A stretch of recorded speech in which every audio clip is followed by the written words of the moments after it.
Hey, good morning.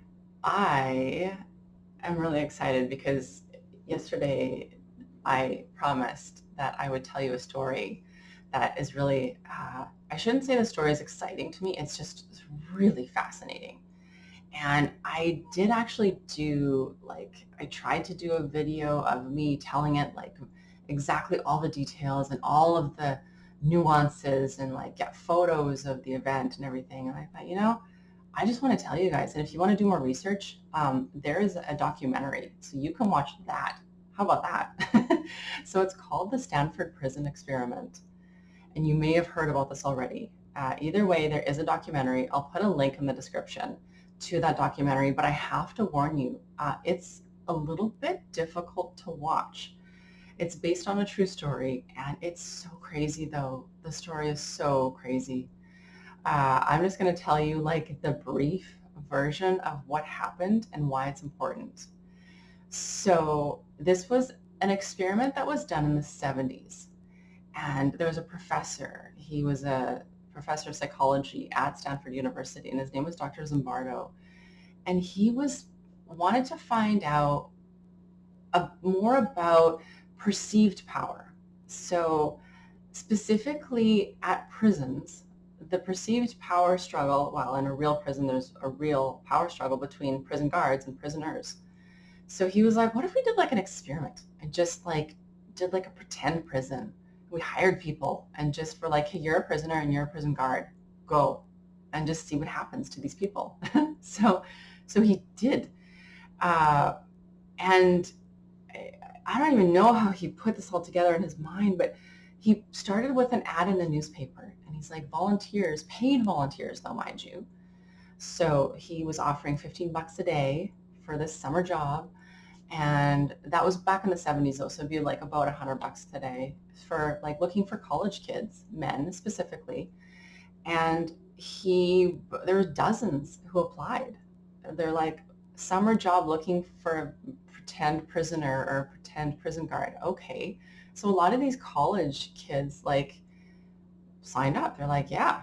And they had to interview because Dr. Zimbardo was like, well, I need to make sure that you're mentally stable. He wanted to see what would happen, but they had to have like, they needed no medications for the duration. It was like a 1 or 2 week. He wasn't sure how long it would be. Like he mostly was just fascinated and interested. What will happen when I put these people in this situation? So even more specifically, what he was looking for is he's like, okay, so I'm going to set up a prison, like a makeshift prison that's going to be realistic. And I'm going to have the prison guards, like they're going to have their uniforms and everything, and so will the prisoners. So specifically, he wanted to find out human beings. He picked people of like fairly equal status in life, education, similar educational backgrounds. They're all the same age kind of ish, and they all were college kids and like middle class. Like they were as humans in society, they were considered to be equal, right? They weren't. None of them really struggled with bullying or anything like that. Like there were normal, healthy kids that weren't really exposed to anything out of the ordinary. Okay, so specifically, what he wanted to know is when I plunk these people, these young men, into a situation that's realistic with a power struggle, will the boys or the men, will they fall into line where one has power and the other one doesn't? Or will the people change the situation and make it so that the prisoners and the prison guards are like equal power? And I find that kind of fascinating too. When I heard about this, I was like, that's crazy. I'm so curious because I'm really interested in psychology. It's kind of the basis of yoga. We're trying to train our minds and our bodies to be disciplined. But how can you train something you don't know anything about? So I was like so curious. What are the results of this experiment? How did it happen? What went down? And what happened was they picked 9 of each to be prisoner or prison guard, so 18 altogether. And they actually did ask all of them, like, do you want to be a prisoner or a prison guard if you get a choice? Would you pick one or the other? And they all actually said, I want to be a guard, I guess, because they only gave one of 2 answers. One was like, well, I don't know, seems like it'd be easier. The prison guard seems like more work, maybe. And then the other reason was, well, no one likes guards. So anyways, they were like, okay, well, I can't put everyone as a prisoner. So they did a coin toss to decide who's going to be a prisoner, who's going to be a prison guard. And then they used the Stanford University grounds, the basement of the psychology building. They used some of the offices, and they like not transported, there's a word, transformed the basement of this building into like prison cells. And then they had another room where Dr. Zimbardo and his team would have like monitors and like video recordings and sound recordings. So they were watching everything. So they got their 18 people, and they got a few spares as well, just in case they needed to sub them in or whatever. And the prisoners were told, okay, you're hired. We'll let you know when you start and all of this. It'll be soon. And so the prison guards, however, were actually brought in and briefed. And the prison guards were told specific things like, okay, you're not allowed to harm them and like physically. You're not allowed to physically harm them. So you can't hit them, you can't beat them, you can't, at all. Nor are you allowed to withhold food from them. So they're to get 3 meals a day. We'll provide all that or whatever. And we are going to have you wear uniforms. You have to wear uniforms. And they got these like snazzy outfits where they're actual military outfits, and they got to carry wooden batons, like just as a symbol of power. Like, we want you to feel powerful because you're in charge. So they were sort of briefing these guards like, you're in charge, you have all the power.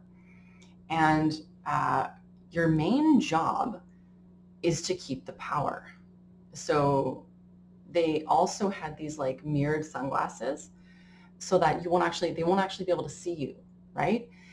And they will all call you Mr. Correctional Officer. So they will address you with this authoritative title, and they have to do everything you say. So the guards were like, sweet, sounds good.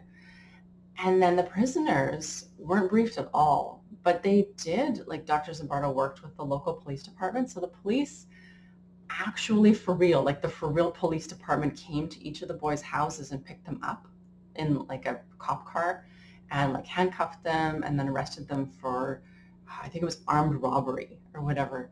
And so the prisoners were like, wait, what? Oh, right, okay, okay, got it.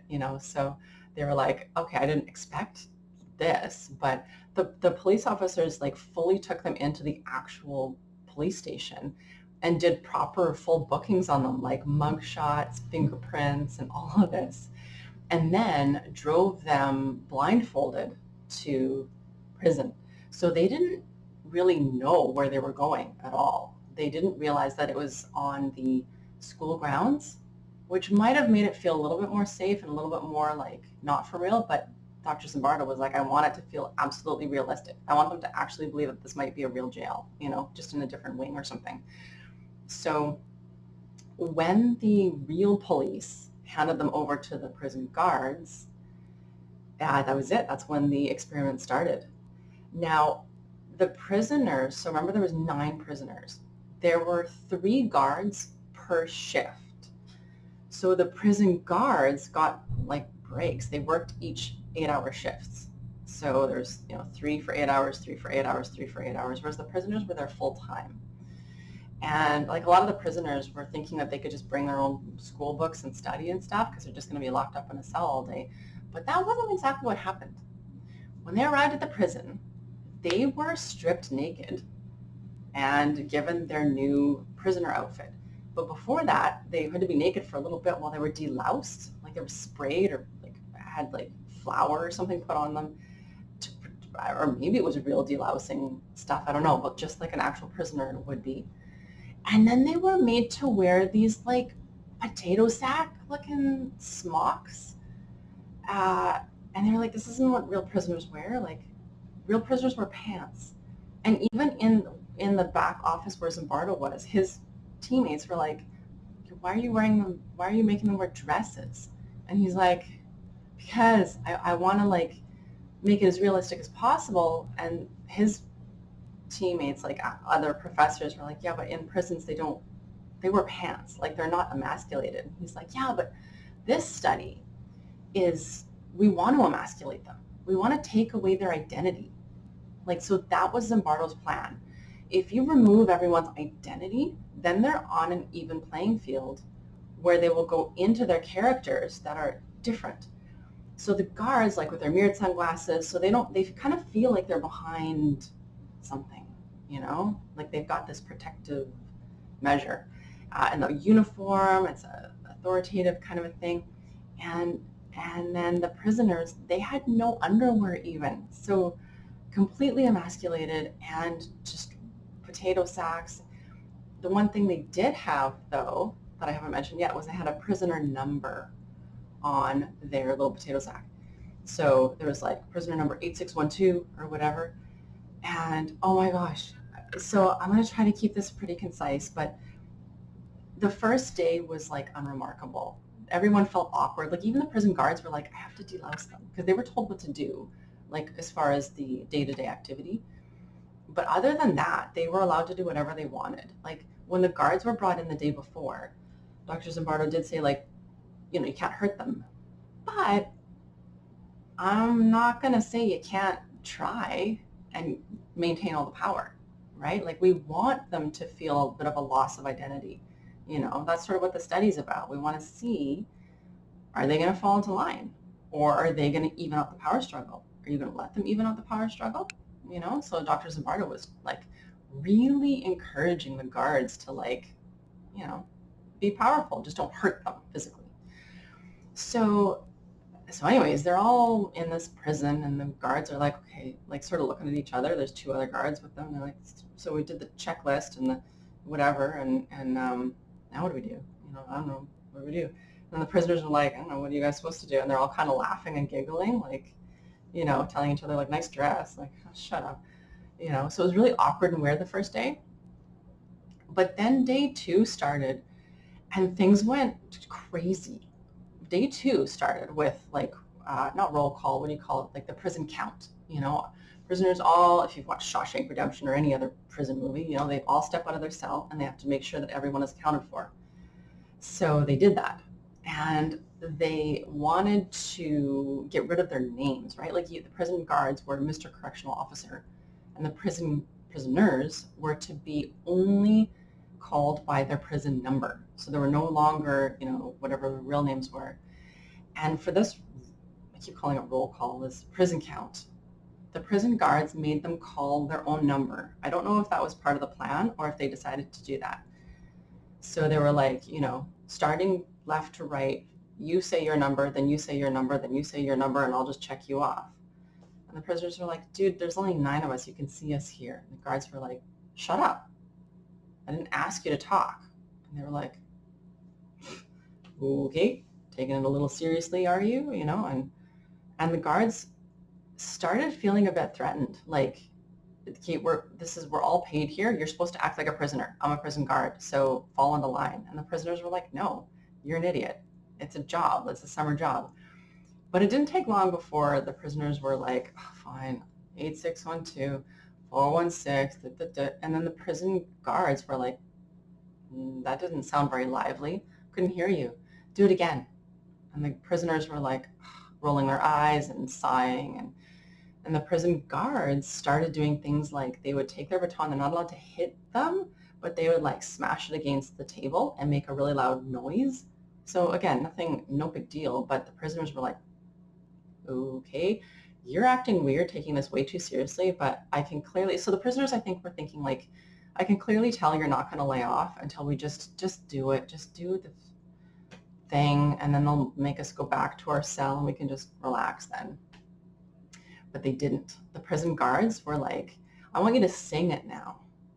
And so they were like pretending they were singing opera a little bit, their own numbers, again and again and again, And then some of them were like, what's my number again? And then the guards would like yell, you don't know your own name? The prisoners were like, well, it's not my name. I was just given this number yesterday. That is your name. You need to know your name. And it started to get like that. And from there, it just really quickly, really fast went like really serious. And the prisoners started acting like they were actually imprisoned and like they weren't allowed to leave. And they started actually fearing the guards. And the guards actually started feeling more powerful.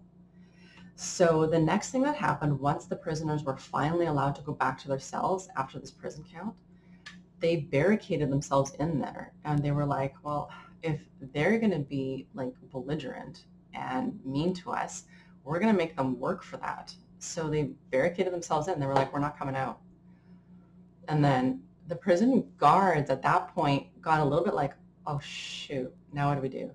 So the prison guards actually went to Zimbardo and was like, what do we do now? And he's like, it's a good question. What are you going to do now?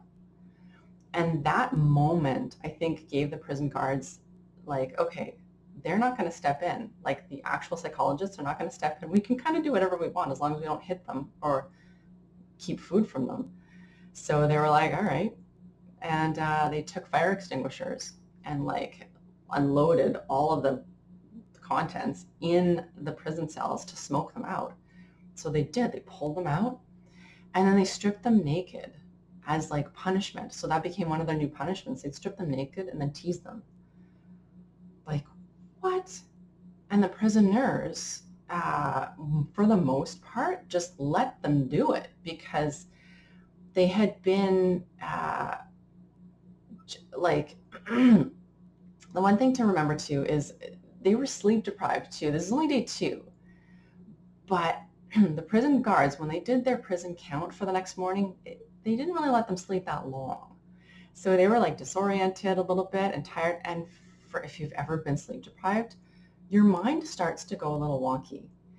So yeah, the prisoners were just sort of letting them do whatever. I think partly too because the day before or that morning with the prison count, like they weren't letting up until they just did it. So I think a part of them were just like, just let them strip us naked, just let them do whatever, and then it'll just go better. It'll go faster.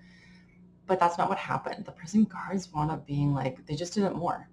And since there was no windows, did I forget to mention that? There was no windows or any clocks, no calendars. So the prisoners, even though this was only day 2, they were so disoriented because of no outside, no sunshine. They didn't know what day it was. And they started being like, this is day 3, right? No, it's day 1.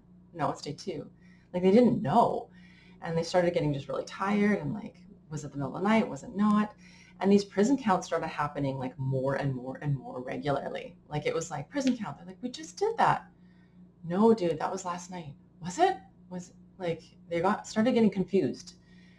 And from that point on, the prisoners just got even more like almost delusional. Like they started, the lines between reality and make-believe were getting really blurred for both the prison guards and the prisoners. So again, trying to keep this as concise as possible, all I'll say is that this went on and it ramped up every day. At the end of day 2, the first prisoner had a nervous breakdown.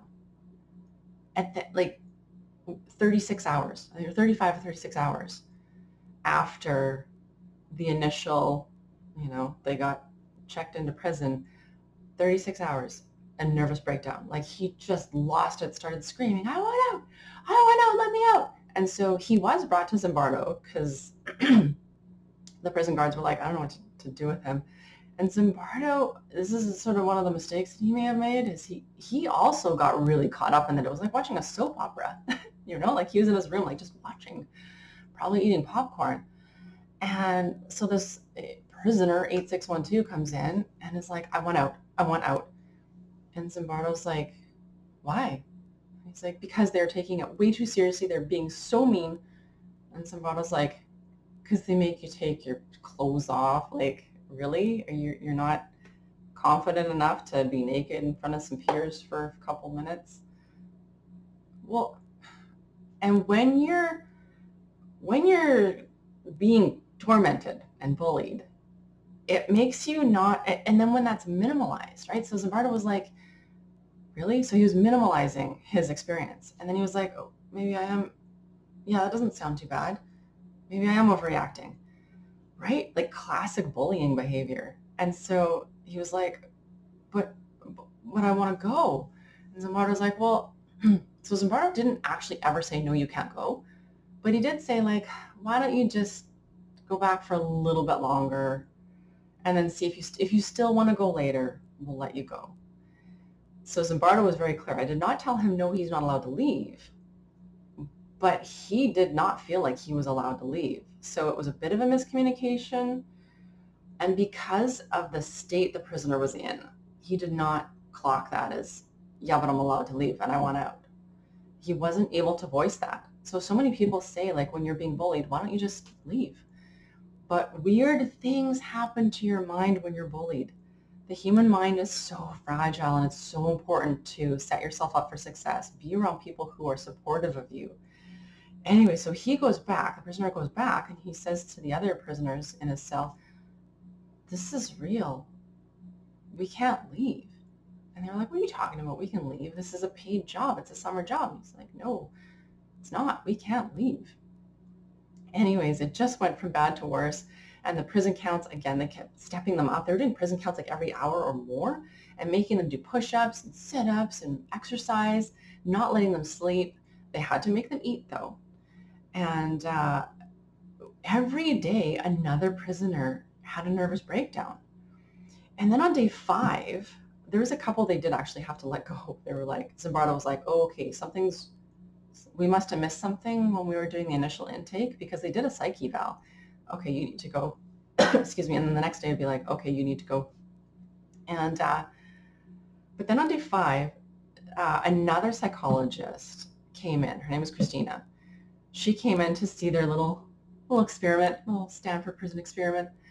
And she came in and she said what she saw was they were all lined up, the prisoners, in their little potato sacks and chains. So the prisoners all had to wear a chain. It wasn't both of their ankles chained, so they weren't actually chained up, but it was a psychological reminder that they're not free men, you know? And so they were like in chains, and then they were in a line on their way to the washroom. And they were like, had paper bags over their heads, and they were being like walked down the hallway in just such this somber, like, you could feel it. She said, like, it wasn't, you could feel they were being manipulated. They were not okay. They were not okay, is what she said. They were not okay. And so she was like, I can't look. And she started tearing up even, you know, and the guards were all like, look at what we did, you know, and even Zimbardo was like, look what we did, Christina. And she was like, why are you proud of this? And he's like, because look at this. We're going to go down in history. This is a great experiment. And she's like, but you're mistreating those boys. And he's like, they're men. She's like, they're boys. They're not, it doesn't matter. This is not okay. And she's like, if this is what you're doing, I don't want anything to do with you. And she left. And Dr. Zimbardo was like actually kind of mad at her, saying, like, you're a psychologist. Like, you of all people should understand the great work we're doing here. And anyways, she was like, I'm out. And so the next day on day 6, because that night as well, another one broke down. So every night someone broke down and had to be released. There's only 9 of them, and so far 5 were out. And there's so much more to the story, but that is the upshoot. And on day 6, Zimbardo actually went back in a little bit with fresh eyes after having that fight with Christina. And he went, oh my gosh. Like, the things that the guards started asking the prisoners to do, and they were just doing without question. He was like, and we're done here. We're done. We're all done now. And he stopped the experiment. So it was supposed to go on for like 1 or 2 weeks. And on day 6, Zimbardo himself was like, this is not okay. So again, I'll put the link to the documentary, but again, just be cautious. It's disturbing. So the reason why this ties into yoga is because we're trying to discipline our minds, but not brainwash them. You know what I mean? Like, one of the things that I kind of personally struggled with is that, maybe I'll talk about it more one day, but I've had a bully my whole life, kind of, not anymore. I actually did cut ties because I was like, but this is someone I've known my whole life, you know, and do I cut ties or do I not? But learning about this experiment actually was one of the reasons that helped me realize you need to set yourself up for success. So, and it's not like it was this argument or this petty argument and I'm being stubborn and I'm not going to speak with them anymore. It was like, no, it was real. It's real and it's not okay. And trying to talk to them and say like, hey, look, this is how I feel was getting nowhere. So that's when I personally made a decision like, it's not okay for my mental health to be around this person anymore. And I don't do that with very many people in my whole life. I've done it once, really. And so it's the reason why I wanted to share this was because I think that's a topic that's a little bit brushed under the carpet. And if you're a yogi, what do yogis do? Because remember, yoga is not just about exercise. It's a philosophy and a way of life. So before I cut ties with my bully, I was like, what would a yogi do? Should I be stronger? Should I be stronger? And I just had this like internal dialogue all the time. Maybe I should just be stronger. If I was stronger mentally, it would be okay. But the truth is, yoga is not magic. It doesn't magically make you superhuman. It provides you with the necessary tools to be healthy. And one of those tools is knowing when you need to step away from someone. It doesn't mean hate them. It doesn't mean anything negative happens to them. It doesn't mean you wish any ill harm on them. It means you, with a calm, equanimous mind, step away and just say, I wish you the best, and you step away. No drama, nothing, just step away. And so that was a huge learning experience for me. And this Stanford experiment was huge in my healing too, because wow, hey. Let me know, I'll cut this video pretty quick here because I wanted to keep it not too long, but let me know if you've experienced anything like that before. Have you heard of the Stanford Prison Experiment before?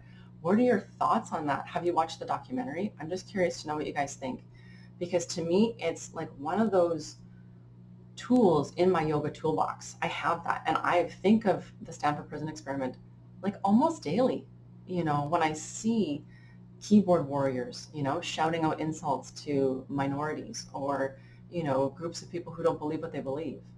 And the world is so divisive lately. It reminds me of the Stanford Prison Experiment and how we need to be more careful. I'm not saying be thin-skinned and always be politically correct and tiptoe around people, but I'm saying say what you need to say, but do it in a way that's like, I feel that this topic is whatever. Don't be like, those people are stupid, because that's what they did in the Stanford Prison Experiment. They're like making fun of and teasing, degrading them. And name calling, right? Like, and part of that name calling was using their prison number, right? They were dehumanizing them, and that's what bullies tend to do. This is for all sorts of things in life that are not okay. People are being groomed, being dehumanized and brainwashed into doing so much corruption. Anyways, that's a whole nother box of frogs, but I'll leave you with that. I really hope you have a good rest of your day, and let me know what you think of this story. To me, it was life-changing, absolutely life-changing. So I wanted to tell you about that. All right, as always, namaste, and I'll see you next time.